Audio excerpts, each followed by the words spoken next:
ধরো আমি একটা পরমাণু নিলাম, সোডিয়াম পরমাণু।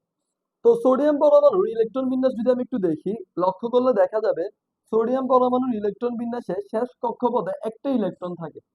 এন্ড এই যে একটা ইলেকট্রন থাকে, তৃতীয় শক্তি স্তরে এই ইলেকট্রনটাকে আমরা এখানে ইজিলি দেখতে পাচ্ছি।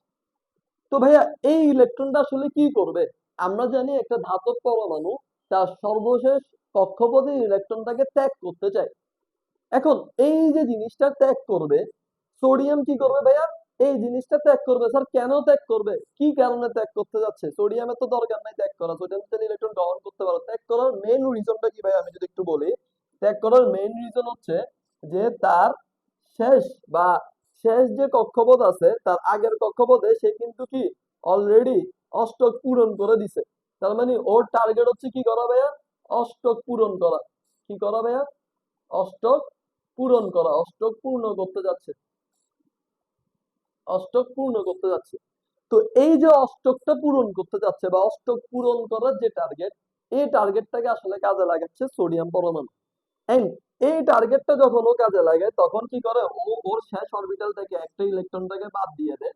এন্ড সোডিয়াম পরমাণুতে আমরা জানি একটা পরমাণুর মধ্যে, আমরা জানি কি ভাইয়া, আমরা জানি একটা পরমাণুর মধ্যে তার মেইন যে পার্ট থাকে, মেইন যে পয়েন্টটা থাকে, সেই পয়েন্টে থাকে নিউট্রন এন্ড প্রোটন। কি থাকে ভাইয়া? নিউট্রন থাকে এন্ড প্রোটন থাকে।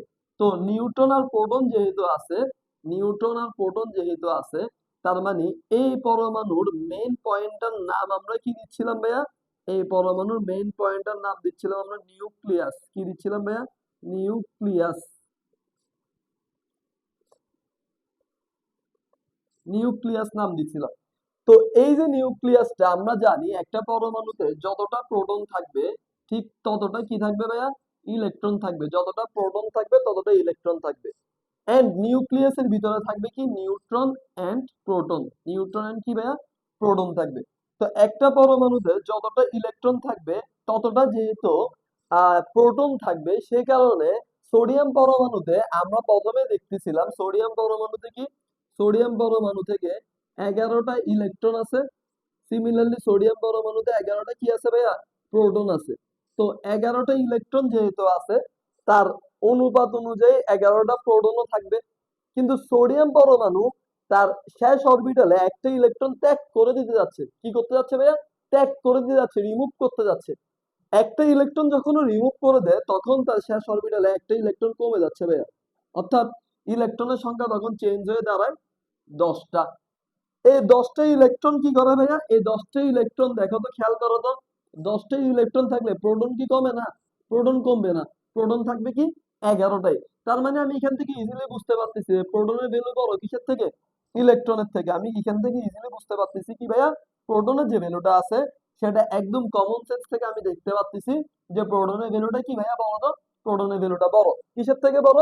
প্রোটনের ভ্যালুটা ইলেকট্রনের ভ্যালু থেকে অবশ্যই বড়। এখন এই যে বড়টা হচ্ছে, এই কারণে সোডিয়ামকে তখন আর আমরা সোডিয়াম লিখতে পারি না। তখন সোডিয়ামকে আমরা কি লিখতে পারি না? সোডিয়ামকে তখন আর আমরা সোডিয়াম লিখতে পারি না। তখন সোডিয়াম হয়ে যায় আমার Na+, Na+, Na+। একটা জিনিস খেয়াল করো ভাইয়া, এই যে সোডিয়ামটা আগে ছিল পরমাণু। পরমাণু ইলেকট্রন সংখ্যা প্রোটন সংখ্যা সমান ছিল, চার্জ ছিল নিরপেক্ষ। বর্তমানে চার্জটা বেড়ে গেছে। কি চার্জ বেড়ে গেছে ভাইয়া? ধনাত্মক চার্জের ভ্যালু বেড়ে গেছে। সোডিয়ামের আগে চার্জ ছিল না, কোনো ধরনের চার্জ ছিল না, এখন প্রোটন বেড়ে গেছে। ভাইয়া সোডিয়ামে এখন কি বেড়ে গেছে? প্রোটন বেড়ে গেছে। প্রোটন বেড়ে যাওয়া মানে কি বলতো ভাইয়া? প্রোটন বেড়ে যাওয়া মানে কি? ইলেকট্রনটা কি হয়ে গেছে? কমে গেছে। এই জন্য সোডিয়ামের মধ্যে কি এক ধরনের চার্জের উদ্ভব হয়েছে, আধানের উদ্ভব হয়েছে। কেন আধানের উদ্ভব হয়েছে ভাইয়া? কেন চার্জের উদ্ভব হয়েছে? কারণ এই যে ইলেকট্রনটা কি হয়ে গেছে? পাস হয়ে চলে গেছে। তার মানে আমরা এখান থেকে ইজিলি বুঝতে পারতেছি সোডিয়ামের মধ্যে কি হয়ে গেছে ভাইয়া? চার্জ চেঞ্জ হয়েছে, অর্থাৎ চার্জ ক্রিয়েট হয়েছে। তার মানে আমি এটাকে বলতে পারি সোডিয়াম কি? Sodium plus. ঠিক আছে, অর্থাৎ সোডিয়ামের মধ্যে প্রোটনের সংখ্যা কি হয়ে গেল? বেশি হয়ে গেল ভাইয়া। কিসের সংখ্যা বেশি হয়ে গেল? প্রোটনের সংখ্যা বেশি হয়ে গেল। ঠিক আছে, প্রোটনের সংখ্যা বেশি হয়ে গেল।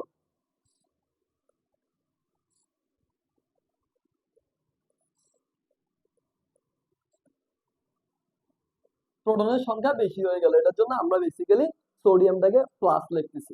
কিছুক্ষণ পরে আমরা যখন ক্লোরিনের পার্টটা দেখবো তখন এটা আরো আমাদের জন্য ক্লিয়ার হয়ে যাবে।